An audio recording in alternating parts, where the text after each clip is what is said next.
लगभग 2500 वर्ष पहले कौशल राज्य की राजधानी श्रावस्ती हुआ करती थी। श्रावस्ती के एक गरीब परिवार में एक नन्ही बच्ची का जन्म होता है। बचपन से ही गरीबी की विभीषिका झेलने के कारण वह बच्ची अत्यंत दुबली पतली होती है, जिससे लोग उसे उपहास में किसा गौतमी कहते थे। किसा गौतमी अर्थात दुबली गौतमी। वह बच्ची जब कुछ बड़ी होकर यौवन की दहलीज पर पहुंचती है तो उसका विवाह एक संपन्न परिवार में होता है। इसके बाद तो मानो नए नए सपने उसके जीवन में सच होने का मार्ग प्रशस्त दिखने लगे। अब वह सोचने लगी कि अब जीवन मधुर बंसी की धुन सा गूंजेगा। परंतु इस संसार में सुख तो उसके भाग्य में कहीं लेश मात्र भी उदय होने का नाम नहीं ले पाया। बांझपन उसके हृदय का अमिट संताप बन गया। बांझपन का विष उसने उस काल में पिया जब स्त्री को मात्र संतानोत्पत्ति का साधन समझा जाता था। लंबे काल तक जब वह संतानोत्पत्ति में सफल नहीं हुई तो समाज की दृष्टि उसके लिए वज्र समान हो गई। कलंकनी, अपशकुनी, कुलघातिनी जैसे शब्द बाणों से उसकी अंतरात्मा छलनी हो गई थी। पति की आंखों में उपेक्षा, सास के व्यवहार में तिरस्कार और पड़ोसियों के मुख से निंदा, परिवार और समाज की तिरस्कारपूर्ण दृष्टि, पानी भरती महिलाओं की कानाफूसी ने उसे अभिशप्त मूर्ति बनकर जीने को विवश कर दिया था। मंदिरों की देहरी से लेकर अनगिनत व्रतों, तपस्याओं और यज्ञों की अग्नि, अनेक वैद्यों के उपचार में अपने सपनों की ज्योति वह जलाए रखती, आशा बनाए रखती। इन सब के बावजूद अपने नयनों में अश्रु छुपाए, हृदय में हूक समाये, देवालय के हर द्वार पर अपनी सूनी झोली फैलाए वह खड़ी रहती। त्योहारों, उत्सवों के अवसर पर मेल मिलाप के बजाय एक कोने में अपनी आशाओं की राख समेटे कांपती रहती। अब तो ये सब उसके निर्जर मरुस्थल से उजाड़ जीवन की वास्तविकता बन चुके थे। अंततः भाग्य ने काफी दिनों बाद करवट लिया और किसा गौतमी ने अपनी कोख में संतान का स्पंदन पहली बार अनुभव किया। वह स्तब्ध रह गई। उसका रोम रोम आनंद से पुलकित हो उठा, जैसे कोई बंजर धरती सहसा बसंत के रंगों से भर उठी हो। किस गौतमी ने आंखें मूंदे ध्यानस्थ अवस्था में अपने संतान से मौन संवाद करते हुए बोली, मेरे लाल, मेरे अंश, मेरी लंबी प्रतीक्षा का उत्तर, तू क्या सचमुच यहां मेरी अंधियारी कोख में दीपक बनकर आया है? एक हृदय के भीतर एक हृदय पनपने लगा था। आखिरकार वह क्षण भी आ ही गया जब उसने कलेजे के टुकड़े को असहनीय प्रसव पीड़ा सहकर इस संसार में जन्म दिया। किलकारी गूंजी, नभ में घुंघरू चमक उठे, आंखों में खुशियों के आंसू छलक उठे, हृदय में वात्सल्य का सरोवर भर गया।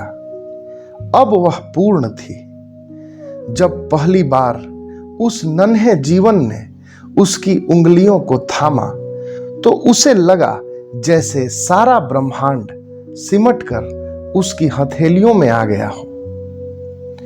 उस नन्ही सी जान ने गोद में समाकर मुस्कुराते हुए अपनी चंचल आंखों से संसार को जब अचरज भरी नजरों से देखा, तो किसा गौतमी को लगा कि उसने भी इस संसार को पहली बार अभी अभी ही देखा हो।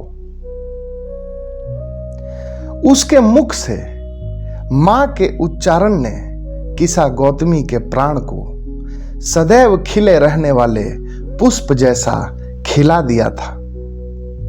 मानो अनंत प्राण उसी से प्रवाहित हो रहे थे। वह कभी मां के आंचल में छुप जाता, तो कभी अपने कोमल हथेली से उसके माथे को सहलाता। जब वह उसे गोद में लेती, तो उसके होठों से स्वतः लोरी फूट पड़ती थी। जब वह बालक हंसता, तो किसा गौतमी के लिए मानो समय ठहर जाता।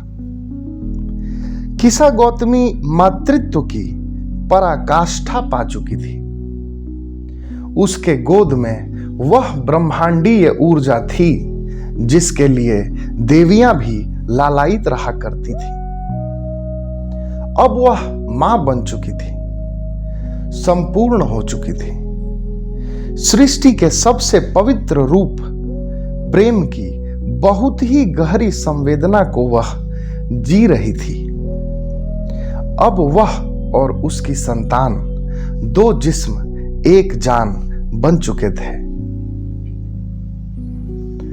परंतु होनी की निष्ठुरता के आगे किसका वश था? किसा गौतमी का हरा भरा सुगंधित उपवन सा जीवन कुछ दिनों के बाद ही सती हो रही किसी महिला की चिता बन गया। उसके 2 वर्ष के संतान की मृत्यु हो गई। शोक की ज्वाला में किसा गौतमी जल उठी। वह चीखी, बिलखी, रोई। अब उसके घर में न वह किलकारी थी, न नन्ही उंगलियों की पकड़, था तो केवल एक स्याह सन्नाटा, एक मां की चित्कार, एक गहरा अंधकार। कलेजे के मृत टुकड़े को सीने से लगाए वह मां घनीभूत हुई विक्षिप्तता अवस्था में परिवार और समाज के लोगों से लड़ती, उनको कहती, नहीं, यह नहीं हो सकता। मेरा लाल अभी सो रहा है, इसे मैं किसी को भी छूने नहीं दूंगी। तुम सब इसके दुश्मन हो, इसे मार डालना चाहते हो। यह कहकर वह अपने घर से निकल पड़ती है। घर, समाज, लोक परलोक का लिहाज सब पीछे छूट चुके थे। कोई तो उसके संतान को फिर से मूर्छा से उठा दे, इस उम्मीद में किसा गौतमी भटकने लगती है। संतान के बिना वह एक जली हुई आहुति थी। उसके जीवन में न श्वास थी, न आशा। वैसे तो कष्ट उसने जन्म से ही सहे थे, परंतु ऐसी ताप, ऐसी भयानक पीड़ा, ज्वाला उसने आज तक नहीं झेली। इससे अच्छा तो वह स्वयं ही मर गई होती, क्योंकि ऐसी ताप, ऐसी पीड़ा से तो सिर्फ मृत्यु ही मुक्ति दे सकती है। ऐसा चीर घाव जो समय भी न भर सके। सर्वस्व संसार को खो चुकी वह जिसने कभी सर्वस्व संसार को पाया था। ममता के मोती से संवारा अपने आंचल में छुपाया, मेरे लाल तुझसे पहले चीर निद्रा ने मुझे क्यों नहीं सुलाया। हे काल, अब मुझे भी ले चल इस संसार से परे, उस लोक में जहां मृत्यु के बाद जाते हैं, ताकि मैं अपनी संतान से पुनः मिल सकूं किसी और लोक में, किसी और काल में।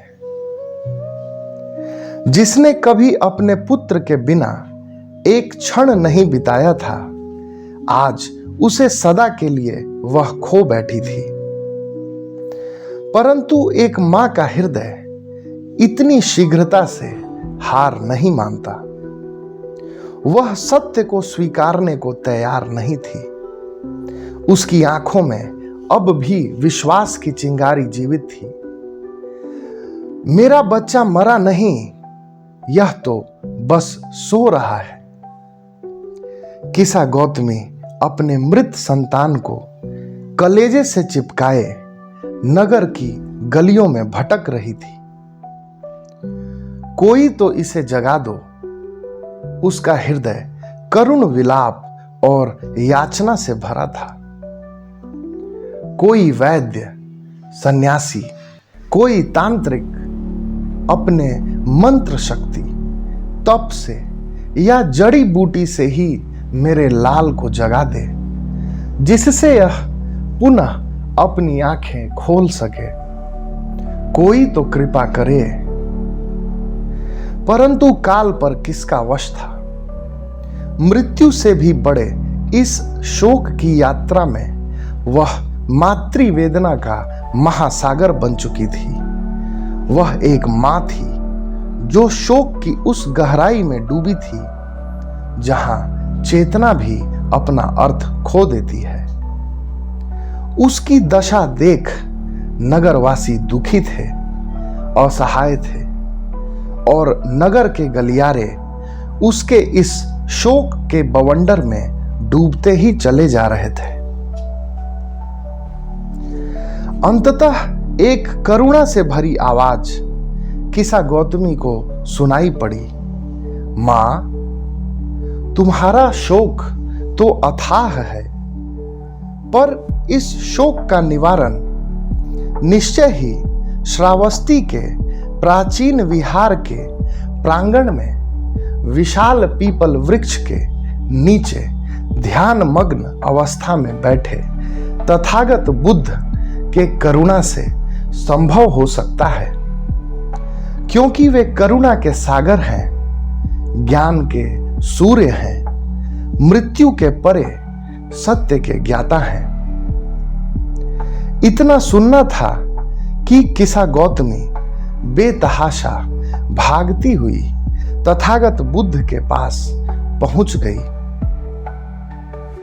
वह बच्चे को सीने से चिपकाए तथागत बुद्ध के चरणों में अपने आप को समर्पित करते हुए सिसकते और कांपते हुए स्वर में बोली, भंते, मेरे लाल को लोग मृत कहते हैं, पर मैं जानती हूं कि यह तो बस सो रहा है। आप तो करुणा के देव हैं, कृपा करके इसे जगा दीजिए। तथागत बुद्ध ने उसको देखते हुए बड़े ही शांत स्वर में कहा, माते, मैं इस बालक को जगा सकता हूं, परंतु इसके लिए तुम्हें किसी ऐसे घर से एक मुट्ठी सरसों के दाने ले आने होंगे जहां कभी किसी की मृत्यु न हुई हो। भला डूबते को तिनके का सहारा। किसा गौतमी को तथागत बुद्ध के इस वचन में एक आशा की किरण नजर आई और वह बोली, अवश्य भंते, मैं अभी एक मुट्ठी सरसों के दाने लिए आती हूं।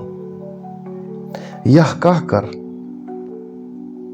वह तत्काल ही एक मुट्ठी सरसों के दाने लेने को निकल पड़ती है।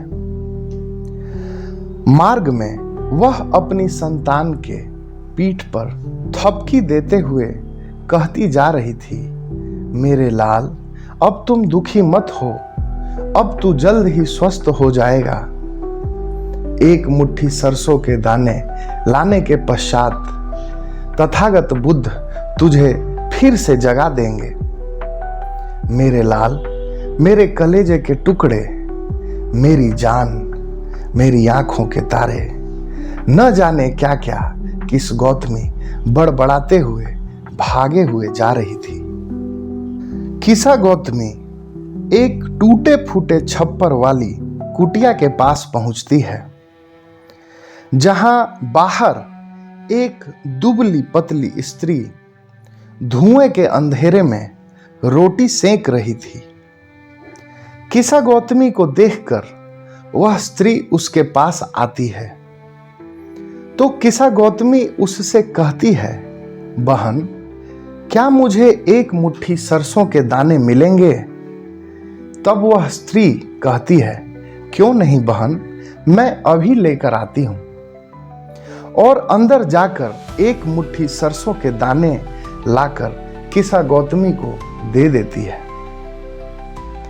किसा गौतमी सरसों के दाने लेकर जैसे ही 2 कदम आगे बढ़ती है, उसे तथागत बुद्ध की वाणी का स्मरण हो आता है। वह तेजी से वापस लौटती है। किसा गौतमी को पुनः द्वार पर देखकर वह स्त्री किसा गौतमी से कहती है, क्या हुआ बहन, तुम पुनः आ गई? क्या तुम्हें भूख लगी है? लो, तुम भी 2 रोटी खा लो। इस पर किसा गौतमी उससे कहती है, नहीं बहन, मुझे भूख नहीं है। जब तक मेरा बालक पुनः नहीं जाग जाता, जब तक उस पर के प्राणों का संकट टल नहीं जाता, मैं कैसे अन्न का एक दाना भी अपने मुंह में डाल पाऊंगी। मैं तो तुमसे पुनः यह पूछने लौटी हूं कि तुम्हारे घर में किसी की मृत्यु तो नहीं हुई, क्योंकि तथागत बुद्ध ने कहा है कि सरसों के दाने उसी घर से होने चाहिए जहां किसी की भी कभी मृत्यु नहीं हुई हो। उस स्त्री का चेहरा रुआंसा हो जाता है। इस पर वह स्त्री कहती है, नहीं बहन, मेरे पति को तो महामारी ने निगल लिया था और 3 बच्चियों में से 2 छोटी बच्चियों को अकाल ने निगल लिया। एक बड़ी बच्ची की मैंने इसी वर्ष शादी की है। इस गरीबी में जीवन कच्चे सांसों का राग है। अब तो मैं भी केवल प्रतीक्षा हूं मृत्यु की। किसा गौतमी निराश हो जाती है और यह सोचती है कि शायद यह निर्धन का घर था, इसलिए यहां मृत्यु हुई होगी। ऐसा सोचते हुए वह आगे बढ़ती है। तभी उसे उस नगर के एक सेठ का घर दिखाई पड़ता है। उसकी आंखों में पुनः आशा की चमक बढ़ जाती है। वह सोची, मृत्यु तो इस घर में पक्का नहीं आई होगी। स्वर्ण आभूषणों से ढके लोग, चंदन की चौखट, रेशमी परिधान, रथ, स्वर्ण मंडित द्वार, दास दासियां। किसा गौतमी उस सेठ से काफी नम्र स्वर में कहती है, मुझे बस एक मुट्ठी सरसों के दाने चाहिए। संभवतः आपके इस भवन में तो निश्चय ही मृत्यु ने कभी किसी को नहीं छुआ होगा। इतना सुनकर सेठ की आंखें गीली हो जाती हैं। चेहरा मानो ढलता हुआ सूरज। वह बोला, स्वर्ण मुद्राएं धरी की धरी रह गईं विपुल वैभव भी ना रोक सका काल का प्रहार, और मेरे बेटे की सांसें रुक गई। मां का हृदय कांप उठा। क्या मृत्यु सबका अतिथि है? किसा गौतमी अब काफी हताश हो चुकी थी। व्याकुलता में बिना कुछ सोचे समझे वह आगे बढ़ती है और निर्जन पड़े एक घर में घुसती है। अंदर अंधकार, अजीब सी गंध और स्याह सा सन्नाटा जो हवा में तैर रहा था। किसा गौतमी आवाज देती है, क्या अंदर कोई है? कोई मुझे एक मुट्ठी सरसों के दाने लाकर दे सकता है, परंतु तभी देना जब तुम्हारे घर में कभी किसी की मृत्यु नहीं हुई हो। अंदर से एक कर्कश हंसी गूंजी और बाहर एक मोटा दैत्य सी आकृति वाला व्यक्ति निकला। उसने किसा गौतमी से कहा, मैंने अपने हाथों से अपने भाई को मारा है। उसकी चिता तो कब की बुझ गई, परंतु मेरे अंदर वह चिता आज भी सुलग रही है। अब उसकी स्मृतियां हर रात मुझे जलाती हैं। मृत्यु केवल बाहर नहीं, भीतर भी वास करती है। पाप की अग्नि भी ना बच सकी जब काल ने कसा कंठहार। हर पथ की छाया में मिली मृत्यु की मौन पुकार। किसा गौतमी काफी थक चुकी थी, पर उसने उम्मीद को अब भी मरने नहीं दिया था। वह सोचती है, जरूर किसी धर्मात्मा के घर जाना चाहिए। धर्म और पुण्य के बल पर अवश्य ही उसने मृत्यु को अपने घर के अंदर प्रवेश नहीं करने दिया होगा। और फिर वह धर्मात्मा की कुटिया पर जा पहुंचती है। शांत उपवन, यज्ञ आहुतियों की सुगंध, वेद पाठ की ध्वनि, सबको अनुभव करते हुए किसा गौतमी की उम्मीद को और बल मिलता है। वह पहुंचकर साधु से कहती है, हे महामुनि, क्या मुझे एक मुट्ठी सरसों के दाने मिलेंगे? संभवतः आपकी कुटिया में तो कभी किसी की मृत्यु निश्चित रूप से नहीं हुई होगी। इस पर उस धर्मात्मा ने किसा गौतमी से कहा, मृत्यु का कोई द्वार नहीं है, वह तो आकाश की नीरवता है। मेरे आचार्य, मेरे ब्रह्मचारी भ्राता सभी काल के प्रवाह में विलीन हो गए। सत्य को रोका नहीं जा सकता, केवल जाना जा सकता है। और मृत्यु इस संसार का अटल सत्य है। किसा गौतमी अब मौन हो गई। हर द्वार पर उसके प्रश्न का उत्तर था। आंसुओं की धार, बिछुड़ने की कहानियां, चिताओं की स्मृतियां, हर आंख में एक व्यथा। उसके भीतर एक द्वंद्व फूटने लगा। क्या यह संभव है कि कोई ऐसा भी घर हो जहां कभी किसी की मृत्यु न हुई हो? अपने विचारों के उधेड़ बुन में भटकती हुई किसा गौतमी के मन में उम्मीद का सूर्यास्त होना अभी बाकी था। संध्या का सूर्य धूल में डूब रहा था, लेकिन उसके मन में आशा की अंतिम लौ अब भी जल रही थी। अब भी वह एक मुट्ठी सरसों के दाने के लिए द्वार खोज रही थी। अचानक वह एक ऐसे द्वार पर पहुंच गई जहां एक 13 वर्ष का बालक अपने टूटे हुए छत की छत पर छा रहा था। धूल से सना, पसीने से लथपथ, पर आंखों में अपूर्व शांति लिए वह ध्यान में लीन किसी सन्यासी की भांति अपने कार्य में तल्लीन था। किसा गौतमी उस बालक की ओर देखती है और पूछती है, क्या मुझे एक मुट्ठी सरसों के दाने इस घर से मिलेंगे? बालक किसा गौतमी की ओर छप्पर पर से ही देखते हुए कहता है, अवश्य मां, मैं अभी नीचे आकर एक मुट्ठी सरसों के दाने देता हूं।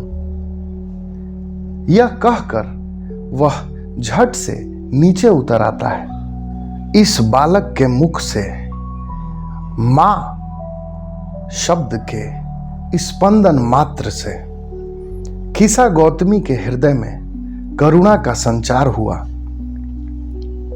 किसा गौतमी उस बालक के समीप गई। उसके अंदर की मां ने पुनः श्वास लिया।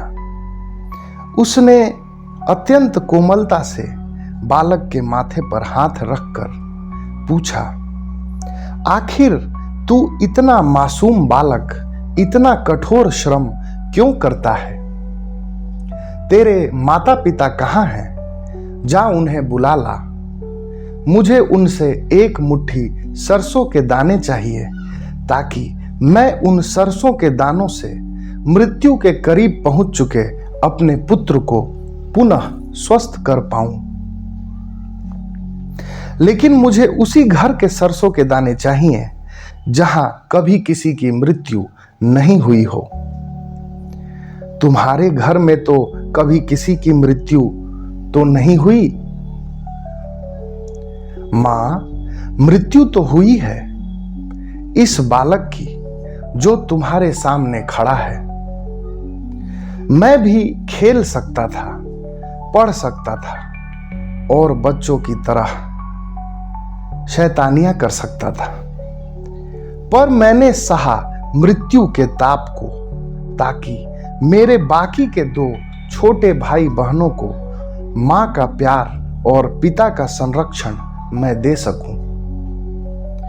किसा गौतमी उस बालक से पूछती है, क्या तुम्हारे माता पिता नहीं हैं? बालक कहता है, मेरे पिता ज्ञान प्राप्त करने के लिए संन्यास लेकर वन चले गए। पति के वियोग में मेरी मां की काया भूख, बीमारी और आंसुओं से जर्जर हो गई और 1 वर्ष पूर्व उसने भी देह त्याग दिया। अब मैं ही अपने 2 छोटे भाई बहनों का सहारा हूं। बालक की पीड़ा देख किसा गौतमी कांप उठी। रोते रोते जिन आंखों के आंसू सूख चुके थे उनसे पुनः अश्रुधार फूट पड़ी। किसा गौतमी ने कहा, इतनी पीड़ा के बावजूद भी बालक, तुझ में कोई रोष नहीं, न आंखों में आंसू और न ही कोई शिकायत।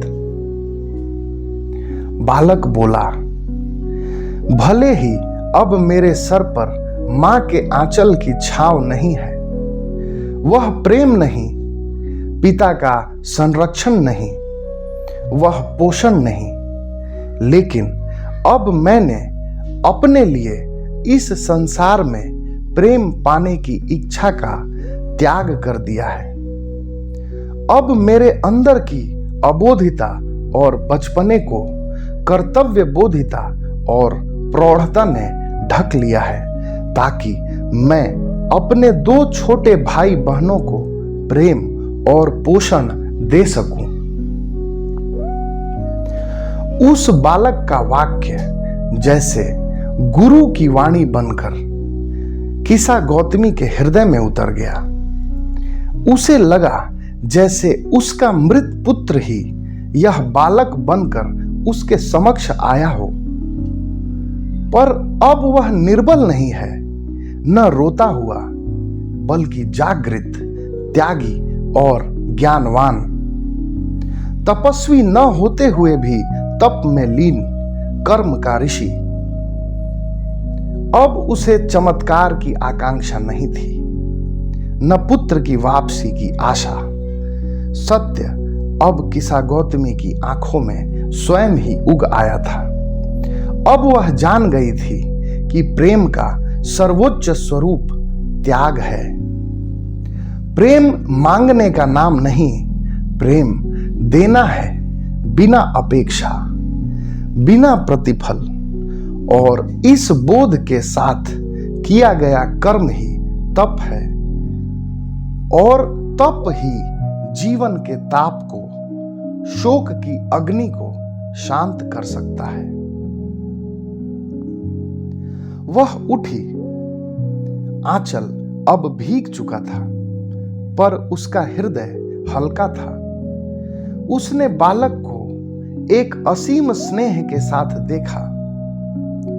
अब उसे जीवन की तलाश न थी, क्योंकि उसने जीवन में छिपे मृत्यु, संसार की क्षणभंगुरता तथा मृत्यु में छिपे जीवन के रहस्य को अब जान लिया था। अब वह स्वयं प्रेम की प्रवाह बन चुकी थी।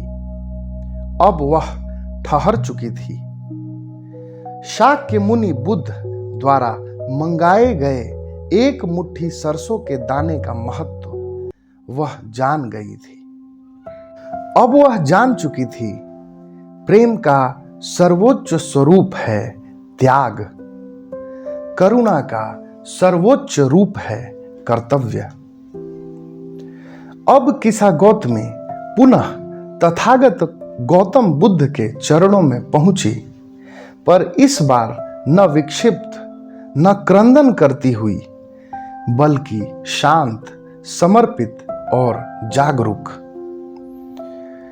अब उसके लिए मृत्यु अंत नहीं, बल्कि उस द्वार का नाम था जहां प्रेम, कर्तव्य और करुणा एक हो जाते हैं।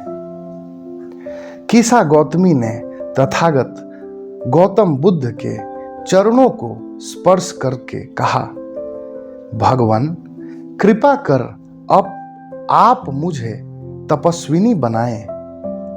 तथागत बुद्ध अत्यंत सौम्य स्वर में कहते हैं, माते अब तूने मृत्यु को जान लिया है, जीवन को भी अच्छी तरह पहचान लिया है। अब तू पीड़ित नहीं है, बल्कि पथ प्रदर्शिका है। अपनों को खोकर जर्जर हो चुके लोगों का तू संबल है। अब तू स्वयं दीपक बन चुकी है। तू अब प्रेम की मूर्ति है। बोधि तत्व अब तुझ में समाहित है।